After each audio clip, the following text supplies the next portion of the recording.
Buenas tardes a todos. Bienvenidos a nuestra sesión del día de hoy titulada Censo desde las alturas, Geomarketing remoto, que será presentada por Micho Nicolás Lemus. Micho Nicolás estudió en la UNAM la carrera de Geografía y está desempeñado como ayudante de investigador en el Instituto de Geografía en Ciudad Universitaria de la Ciudad de México y desde el 2014 colabora como analista de mercados en Asertiva. La duración aproximada de este webinar será de 45 minutos. Esta sesión está siendo grabada para su publicación en nuestras redes sociales. Al término de esta sesión contaremos con un espacio para preguntas y respuestas. Pueden formular sus preguntas desde el chat que se encuentra en la barra superior del lado izquierdo de su pantalla o también en este espacio. También habilitaremos el micrófono en caso de que prefieran dictar sus preguntas. Y les recordamos que podemos contar con ruido ambiental como sonidos de mascotas o niños pequeños, ya que estamos transmitiendo desde casa.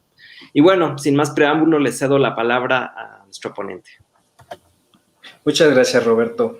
Muy bien, vamos a revisar entonces qué vamos a ver el día de hoy en la presentación. Vamos a revisar los usos y aplicaciones de los censos remotos. También vamos a dar señalamiento de las implicaciones en la interpretación de datos vía remota. Y por último, vamos a revisar un ejemplo de un caso de estudio, para finalmente pasar a sus preguntas. Vamos a comenzar recordando qué es el geomarketing, ya que para algunos puede ser una idea un poco obvia o algunos inclusive pues no se han acercado a entender a qué se dedica esta área de intercambio de marketing y geografía. Lo podemos resumir a que es el estudio de los patrones territoriales de las actividades de los consumidores y de las marcas. El marketing en particular estudia las 4 P's clásicas, principalmente el producto, la promoción y el precio, y en donde la geografía entra en auxilio y en íntima colaboración con el marketing sería abordando la P de la plaza o del punto de venta, ya que es en donde ambas disciplinas tienen muchas cosas que decirse, muchas técnicas que compartirse y retroalimentarse. El marketing en particular necesita de inputs o insumos muy precisos para poder llevar a cabo sus análisis de los consumidores y de también de la producción de algunos productos y servicios. Los más básicos e importantes son el nivel socioeconómico, la edad y el género. En condiciones normales, estos datos se pueden obtener ya sea a través de entrevistas face to face, en puntos de afluencia o en casa, o también se puede acceder a ellos a través de las bases de datos generadas por los ejercicios censales que en muchos países del mundo se llevan a cabo a través de los organismos de geografía y estadística. Sin embargo, hay algunas circunstancias que pueden limitar el acceso a estos datos, ya que muchos lo sabemos y lo estamos viviendo, estamos en una situación muy anómala, muy atípica. Tenemos una epidemia que nos impide trabajar levantamientos presenciales y también estamos ante el hecho de que en la mayoría de los países que llevan a cabo censos, el último que se llevó a cabo fue en el año 2010. Es el caso de México y si tenemos a gente en la audiencia de Brasil, saben también que en Brasil el último censo general de población y vivienda fue hace ya 10 años.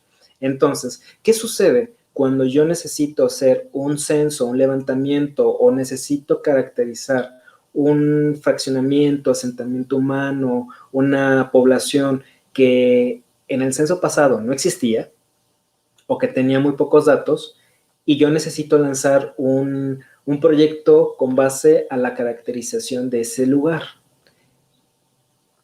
Podría esperarme al próximo censo, cuyos resultados, al menos en México, si todo sale bien, sería a fin de año. Brasil va a llevar a cabo su censo en algunas semanas, por lo que los resultados podrían esperarse hasta principios del año entrante, pero muchas veces no nos podemos acoplar a la aparición de esos datos. Tenemos nuestros deadlines, tenemos nuestros planes de negocios con tiempos diferentes. Entonces, ¿qué solución tengo cuando no tengo acceso a estos datos? En estas situaciones entran los censos vía remota. Pero primero vamos a entender qué es el censo en particular. El censo es un ejercicio que nos permite recabar los datos de todos los individuos de una población finita. Por ello, su ejecución normalmente requiere de una ingente cantidad de recursos, tanto de tiempo, de insumos y de personal. ¿Por qué? Porque de entrada, el diseño muestral de un censo incluye estimar la población total del universo que vamos a cubrir. Esto es un trabajo algo laborioso y conlleva algunas semanas o meses en el caso de un levantamiento nacional.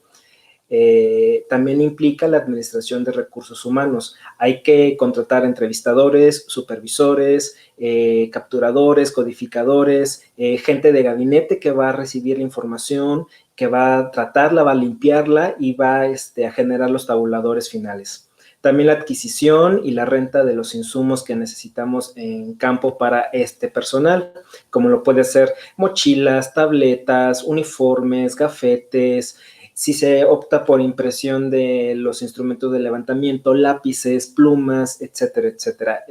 Por ejemplo, en Brasil también este año, en algunas semanas más, se va a levantar el censo 2020 y también los que nos acompañan de ese país saben ya de la campaña que se ha lanzado y se está haciendo hincapié en van a ir uniformados de tal forma, tienen que tener tal imagen corporativa en sus gafetes, identificaciones. Entonces, todo esto implica recursos importantes.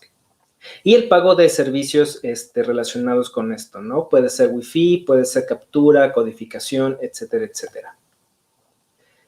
Pero ahora bien, yo tengo un proyecto, necesito censar o hacer una muestra de una colonia completa, entonces, bueno, voy a alentarme a hacer un censo presencial, a pesar de las circunstancias que nos pueda enfrentar la epidemia, que no es lo recomendable. Tengo el recurso económico, logré convencer a las personas que van a ofrecer los recursos y los insumos monetarios para poder lanzar el proyecto. También lo consigo que los tiempos que se requieren los pueda llevar a cabo. Muy pocos clientes o marcas o instituciones son capaces de llevar a cabo estos ejercicios, pero los que los pueden llevar a cabo, pues, salvan estas situaciones.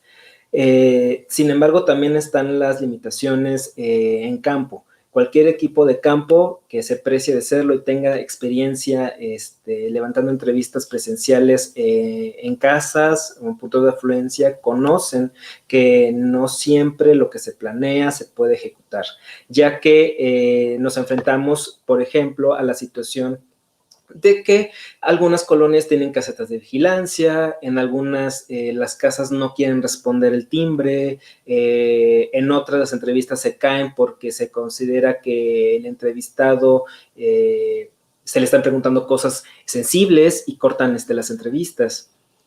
Asimismo, inclusive los mismos encuestadores podrían ser víctimas de la situación de inseguridad que está sufriendo algunos puntos del mundo, ¿no? Entonces, es complicado poder llevar a cabo un censo presencial a pesar de que lo lleve a cabo una institución pública como los organismos que generan información geográfica y estadística en todos los países. Ahora imagínense un organismo que no forma parte de este grupo, pues se complica un poco más esta parte. Entonces, si a pesar de todo esto tengo problemas para tener un levantamiento de calidad y con validez estadística, tengo la solución de un censo remoto. Un censo remoto es una alternativa que nos va a ayudar a quizás no tener todos los datos que necesite, pero al menos los suficientes para tener un panorama general de qué cosas. Puedo llevar a cabo un censo o un conteo de viviendas, no de los hogares ni de las personas. También nos permite llevar a cabo una aproximación, un cálculo de la población que puede vivir en un sitio. No nos puede arrojar la cantidad precisa. También nos está permitiendo calcular áreas, metros cuadrados, kilómetros cuadrados de cualquier construcción, ¿no? Casas, centros comerciales, corredores. También nos define o nos permite definir más bien algunas características sociodemográficas de algunos emplazamientos, ya que algunas imágenes nos permiten identificar parques, nos permiten identificar naves industriales, nos permiten identificar parques lineales, etcétera, etcétera. Y estos al final nos van a permitir también aproximarnos un poco de forma muy muy general de cuáles podrían ser las condiciones socioeconómicas de cierto emplazamiento poblacional. ¿Qué implicaciones tiene un censo por percepción remota? Bueno, vamos a compararlo con un censo presencial o un levantamiento tradicional face to face y el que estamos proponiendo, ¿no? En diferentes rubros. Por ejemplo, en primer tema tenemos el tema del costo. Un levantamiento presencial, como adelantábamos hace unas diapositivas atrás, tiene un costo muy alto por todos los insumos que requiere para su ejecución. Mientras tanto, un estudio, un censo por percepción remota, los costos se pueden abaratar un poco, ya que no necesitamos meter a gente a campo, sino a un analista o a varios de ellos para que interpreten varias fotografías. En un ejemplo, nada más para darnos dimensión de qué tan barato puede llegar a ser, considerando una ciudad pequeña, quizás unos 20,000 habitantes, llevar a cabo la cobertura de esa ciudad pudiera representar la mitad del costo que si mandáramos a un equipo a entrevistar casa por casa a las familias. En grado de detalle de la información, un levantamiento presencial, claro que va a tener un grado de detalle muy grande, ya que va a poder indagar en aspectos como el piso, la lavadora, no sé, algunos puntos muy precisos y pueden ser tan amplios como el ejercicio lo disponga. Y claro, también confiamos en la capacidad del entrevistador para poder llevar a cabo la ejecución de la entrevista y del entrevistado que se sienta confiado y que esté libre de poder proporcionarnos esa información. Ahora, en un levantamiento remoto, realmente el grado de detalle es muy bajo porque, como adelantábamos hace unos momentos y veremos en un ejemplo dado, realmente nos supeditamos a lo que podamos ver a través de una foto y lo que podamos interpretar con base a ella. No podemos generar más datos más allá de lo que la foto nos pueda decir. ¿Cuál es la unidad mínima de información en ambos proyectos? En uno presencial es el individuo, ya que podemos preguntar persona por persona algunas características como tales. Y en el caso de uno remoto, realmente la unidad es la vivienda, ya que es la unidad visible más pequeña que nosotros podemos identificar en una imagen. El grado de detalle de la información, bueno, esto puede ser un poco repetitivo, pero va más relacionado con el instrumento de medición o con la forma, la técnica de obtener los datos. En el presencial, una vez más, vuelve a ser alto porque nosotros podemos idear con base a nuestros objetivos el cuestionario tan amplio y tan detallado como lo necesitemos, mientras que en un ejercicio remoto es muy bajo, ya que dependemos realmente de lo que se pueda ver en la fotografía. Y también dependemos mucho de la expertise que tenga el analista para poder distinguir correctamente los elementos que podamos ver en una foto. Y como algunos datos adicionales, tenemos que, una vez más, reiteramos que ejecutar un censo presencial, un levantamiento face to face puede ser muy costoso y es por ello que muchas marcas e instituciones están orientadas ya a obtener estos insumos de información a través de otras técnicas, tanto cualitativas como cuantitativas. Y el remoto depende mucho también del acceso a fotografías satelitales con la calidad y la regularidad que puedan cumplir nuestros objetivos. Y vamos a ver estos detalles un poco más explicados a continuación. Por ejemplo, aquí tenemos dos imágenes. Quiero que las veamos con atención. Son sacadas de Google Maps o Google Earth porque son de acceso público. Todos las podemos verificar, inclusive utilizando ejemplos de nuestras propias comunidades o nuestros propios fraccionamientos o asentamientos donde vivamos. Del lado izquierdo tenemos la cobertura del mapa, pero con Street View, que es una herramienta que Google nos permite acceder en nuestras computadoras con acceso a la red, donde podemos visualizarnos a pie de calle gracias a la recopilación de millones de fotografías a través de una cámara que se suele colocar en la parte superior de un automotor. En algunos casos más extremos, estas cámaras se pueden colocar arriba de camellos o sobre las mochilas de algunos encuestadores. Las líneas azules nos indican la cobertura que tiene Street View para ofrecernos esas vistas de calle. En la imagen de la izquierda pueden ver en la parte lateral derecha que hay cobertura de una colonia que tiene cerca de 20 años de existencia en la ciudad que vamos a usar como ejemplo, pero del lado derecho, aunque vemos que hay también ya una red de calles más amplia que la del lado derecho, no hay cobertura de Street View. ¿Por qué?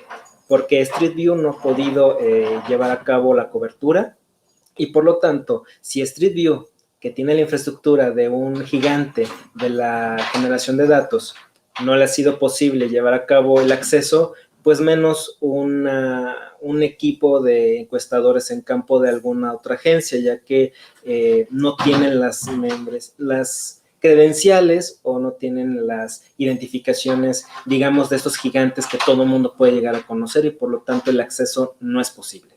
Entonces, del lado derecho tenemos la realidad.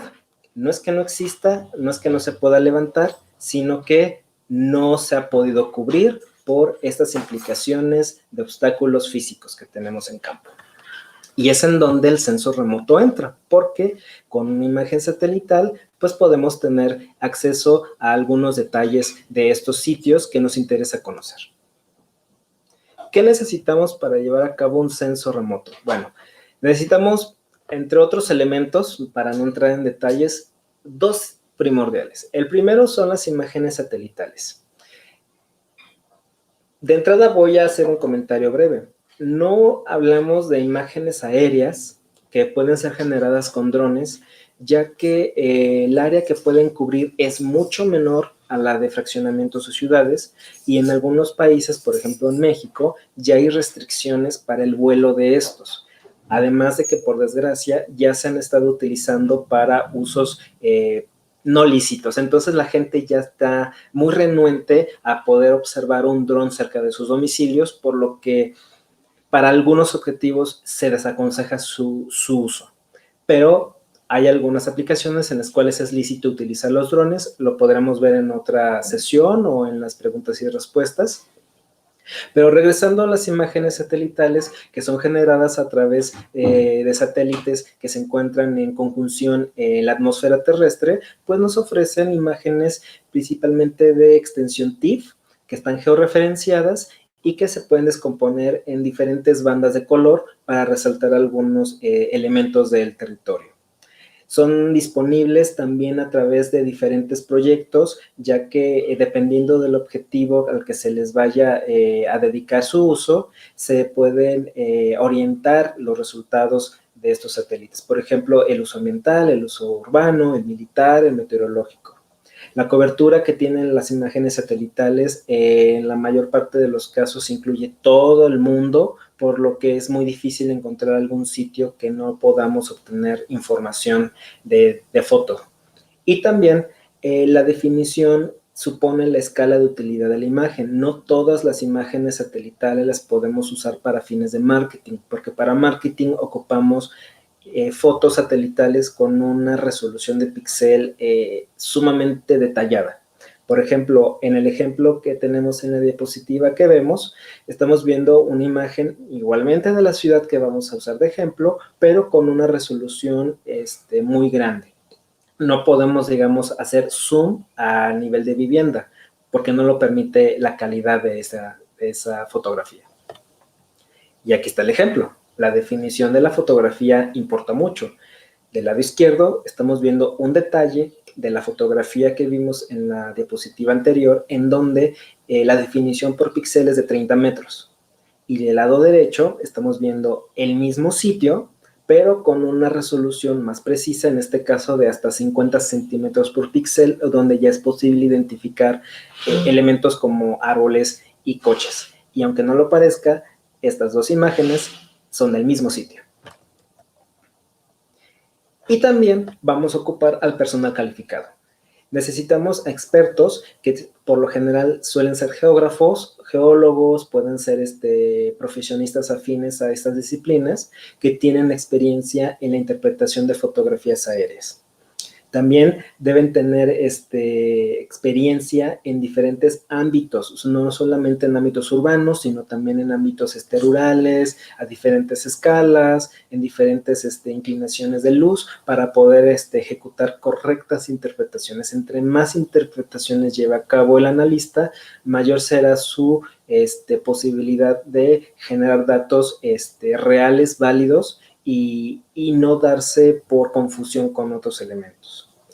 Y también se recomienda que tengan una experiencia suficiente en sistemas de información geográfica, ya que estos software les van a ayudar mucho a poder registrar, capturar y hacer análisis cruzados con otros datos de las fotografías satelitales a las que tenga acceso. Para cerrar la sesión, vamos a llevar a cabo una revisión de un caso de estudio. En este caso será en la ciudad de Querétaro. Los que son de México ya tendrán alguna idea de qué características tiene esta ciudad, pero a los que nos acompañan de otros sitios vamos a hacer una pequeña descripción de esta ciudad. Es una ciudad de crecimiento rápido, poblacional, ha tenido un boom en los últimos años, ha tenido un aumento por consiguiente de fraccionamiento de tipo residencial, tiene una alta accesibilidad a las principales ciudades del centro del país, incluyendo la Ciudad de México. Es un nodo de actividades industriales, de servicios y de tecnología, por ende su boom inmobiliario, aunque últimamente debido a la contingencia del COVID tenemos una situación de pre-burbuja inmobiliaria, ya que es tanta la demanda que hubo en un momento dado, de que ya hay más casas de las que se pueden comprar en este momento en la ciudad. Y es por eso que es una ciudad muy atractiva para muchas, tanto personas que quieren ir a vivir, como marcas, empresas y corporaciones que quieren llevar a cabo campañas en la ciudad. Volvemos a ver este mapa que vimos al inicio de la presentación. Vamos a regresar al tema de que hay lugares donde no tenemos acceso a datos censales públicos que nos digan cuántos son, cómo son los habitantes del sitio, cuántas casas son. Entonces, en este caso, en el recuadro de color rojo que estamos viendo a la derecha, vamos a tratar de registrar esta información por vía de un censo remoto.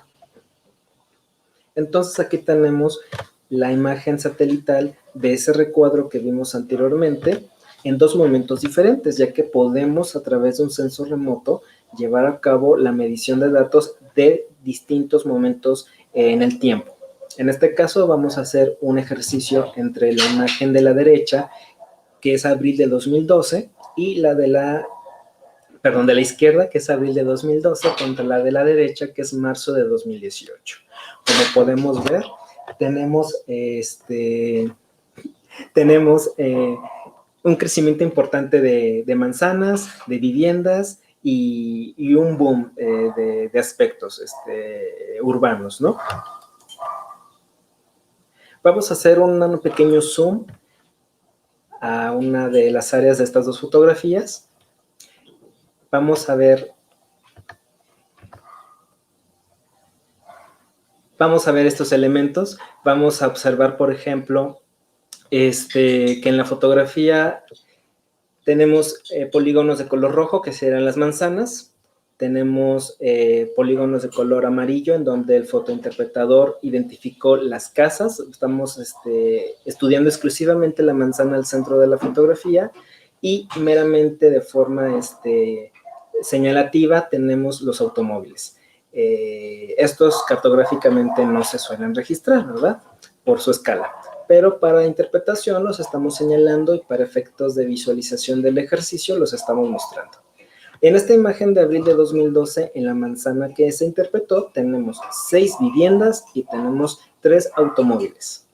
Esto ya nos permite empezar a dimensionar pues de qué estamos hablando en cuanto a población. Podemos inferir cuántas personas pudieran vivir, ya haciendo un análisis más profundo de, por ejemplo, el tamaño del lote, la dirección de las calles, la identificación de servicios que podamos observar en la imagen, ¿no? Y en la siguiente tenemos la misma situación, pero en marzo de 2018. Como podemos ver, el crecimiento es importante. tenemos en este caso 23 viviendas y tenemos 14 automóviles. Ahora bien, algunas situaciones que algunos de ustedes pudieran pues preguntar o inferir es, bueno, las imágenes se están tomando de preferencia a mediodía, sí, de preferencia a mediodía para tener una mejor imagen que nos refleje todos los elementos, pero sin embargo, los interpretadores ya tienen experiencia suficiente como para poder hacer cálculos y modelos que den con un cálculo cercano a la realidad de las personas que puedan vivir en este sitio. En este caso, pasamos a 23 viviendas y 14 automóviles. Y en resumen, podemos, para terminar esta presentación, podemos concluir las siguientes ideas. En cuanto a las ventajas de los censos remotos, para marketing tenemos la reducción en la inversión de tiempo y de recursos económicos que representan respecto a otras técnicas de recabo de información. Es un auxiliar muy importante cuando no tenemos posibilidad de tener datos de censos o no tenemos posibilidad de llevar a cabo un levantamiento face to face en algún emplazamiento. También nos ayuda a tener información de aquellas colonias, asentamientos, fraccionamientos o ciudades de tan reciente creación que igualmente no tenemos acceso a datos públicos. Supera obstáculos de campo como los polígonos cerrados o aquellos fraccionamientos protegidos por vigilancia en donde es muy difícil poder entrar a hacer cuestionarios cara a cara con los consumidores. Y también los hallazgos de los censos remotos suelen ser anónimos, o sea, no es posible identificar con nombre o identificar con un número trazable, con número telefónico, no sé, algunos datos sensibles no es posible porque desde las alturas no es posible asignar estos datos a estos elementos fotointerpretados. Pero también tiene sus limitantes. Principalmente el personal que requerimos para llevar a cabo estos censos remotos tiene que ser altamente calificado, por lo que no son muy abundantes en el mercado. La unidad de evaluación en este caso va a ser la vivienda, no se puede llegar más allá realmente porque la foto no puede llegar a más detalle. Se tiene mucha dependencia realmente de las fotografías y de los datasets que podamos tener acceso, ya que no todas las imágenes satelitales son de libre uso, hay algunas confidenciales, hay algunas que se tienen que pagar, pero otras más afortunadamente son de libre acceso. Por ejemplo, las que vemos en los servicios como Bing, Google Earth, Google Maps, son de libre acceso, inclusive varios de nosotros pues podemos solo para términos de visualización poder utilizarlos. Ya si los queremos usar para análisis, realmente ya tienen un tratamiento más profesional con software especializado y a través de los analistas del gremio. Asimismo, también se recomienda que aunque el censo remoto nos permite tener una aproximación de la información que necesitamos, debemos, por experiencia, sustentarla o cruzarla con otros estudios, ya sea cualitativos o cuantitativos de la ciudad, ¿no? Aunque pueda parecer contradictorio, realmente tenemos que confirmar que lo que se está infiriendo, calculando o modelando con bases satelitales tenga coherencia con la dinámica, con la tendencia que tenga el lugar o la región que la circunda, para evitar confiar en datos que tal vez puedan estar más allá de la realidad. Este sería todo por el momento. Les agradezco mucho que me hayan escuchado el día de hoy. Vamos a pasar con nuestro compañero Roberto para iniciar la sesión de preguntas y respuestas. Ok, pues muchas gracias, Micho. Está muy interesante este tema. Nos llega una pregunta que es la siguiente. ¿Se pueden analizar los datos de forma automatizada con algún tipo de software o inteligencia artificial o se necesita, es una labor manual que tiene que ser hecha por una persona muy capacitada en estos temas? Hola, Roberto. Sí, mira, la respuesta puede ser un poco contradictoria, es un sí y no al mismo tiempo. Sí se puede automatizar, ya que afortunadamente en esos momentos ya disponemos de algoritmos, ya tenemos también programaciones que nosotros podemos educar para poderle pedir que aprenda a distinguir estos elementos. No obstante, la alimentación, la programación de estos sistemas automatizados requiere, una vez más, de un personal calificado, de un personal con alta experiencia para que le pueda enseñar a estos sistemas automatizados a distinguir elementos de las fotografías. Por citar un caso, por ejemplo, simplemente para un proyecto de detección de objetos, ya no nos vamos con elementos estáticos en el territorio. Para un solo elemento, un solo objeto, se le tiene que, por ejemplo, alimentar al algoritmo con al menos 700 imágenes de ese mismo objeto en diferentes colores, posturas, variantes, perspectivas, acercamientos, para que el programa, el algoritmo se alimente y aprenda a distinguir un solo objeto.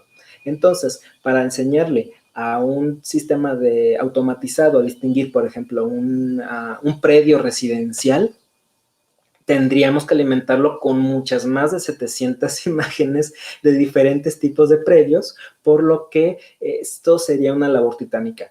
¿Es posible? Sí es posible. ¿Es algo laborioso? Sí es laborioso.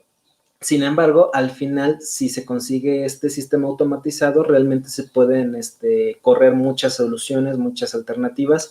No dudo que en el mercado haya algunas disponibles. Sin embargo, otra limitante que yo encuentro a las soluciones automatizadas en un principio, ya que al final se pueden salvar, es de que lo que en México o en Brasil o en Malasia o en Alemania se considere residencial, pues es diferente, ¿no? Las áreas son distintas, el acceso al espacio público es distinto, los estilos constructivos son diferentes y por lo tanto, pues una programación automatizada para detectar residencias en un país a otro quizás no me arroje los mismos resultados y me arroje falsos negativos. Entonces, se tendrían que regionalizar muchísimo, a pesar de que ya se están universalizando algunos elementos urbanísticos. O sea, ya en todos lados los centros comerciales se parecen, en todos lados los centros corporativos se parecen.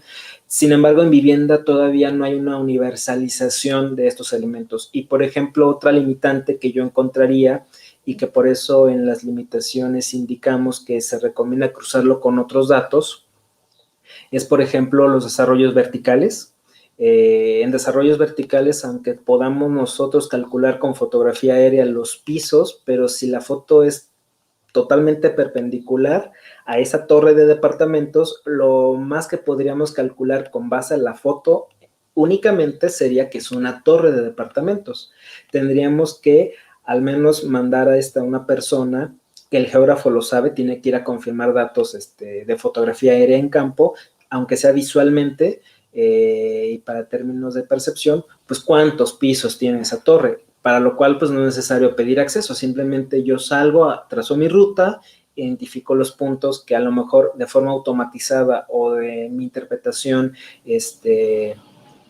subjetiva hice y decir, bueno, el punto A sé que es una torre, pero ya estoy afuera de la torre y sé que tiene 5 pisos, ¿no? Entonces, en base a eso, ya puedo nutrir la imagen y puedo ser más preciso mi interpretación de datos. No significa este caso de que si mando a alguien a que verifique la información de la fotointerpretación para tener datos más precisos, hacer un levantamiento presencial o un censo presencial. Simplemente es verificar algunos puntos muy puntuales de la interpretación para que los datos que se modelen, que se generen, que se calculen, sean lo más cercanos a la realidad y no sean simples interpretaciones superficiales. Pero sí, se pueden automatizar. También requieren su inversión de tiempo muy amplia. Es una tarea muy laboriosa. No imposible, pero muy laboriosa. Ok. Bueno, y otra pregunta que nos llega aquí es, ¿existen restricciones legales para el uso de datos satelitales? Esta pregunta es muy Muy, muy interesante y básica, porque es un tema muy, muy importante. Normalmente las empresas que se dedican a la comercialización de fotografías de satélite ya tienen, digamos, un sistema de lista negra.